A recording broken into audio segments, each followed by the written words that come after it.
നിനക്കൊരു കഥ പറഞ്ഞറ കുഞ്ഞുമോനെ. നീ ഇന്നലെ കണ്ട സ്പെയിനില്ലേ, അതല്ലേ യഥാർത്ഥ സ്പെയിന്. ഇന്നലെ ആ സ്പെയിനിന്റെ മത്സരം കാണാൻ കുറച്ച് ആളുകൾ കൂട്ടിട്ടിട്ട് സ്റ്റേഡിയത്തിൽ ഇരുന്നിരുന്നു.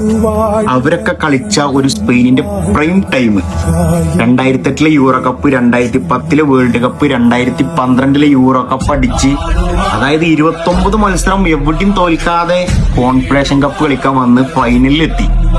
ആ ഫൈനലിൽ ആരായിരുന്നു എതിരാളി എന്നറിയോ? ഈ പറഞ്ഞ ബ്രസീല. അന്ന് ഞങ്ങൾ 3 ഗോളിന് സ്പെയിനെ പൊട്ടിച്ചിട്ട് ആ കോൺഫെഡറേഷൻ കപ്പ് അടിച്ചതാ ഞങ്ങളത്. ഈ ചേട്ടൻ പറഞ്ഞ സ്പെയിന്റെ ഈ ഒരു സ്കോഡിനെ 2018 നടന്ന വേൾഡ് കപ്പില് ആണൊരുത്തന് ഒറ്റയ്ക്ക് പിടിച്ചെടുത്തിട്ടുണ്ട്. അന്നത്തെ കളി ലൈവ് കൊണ്ടവർക്ക് അറിയാം സ്പെയിനെ ഉറപ്പിച്ച ആ ഒറ്റ റേഞ്ച്.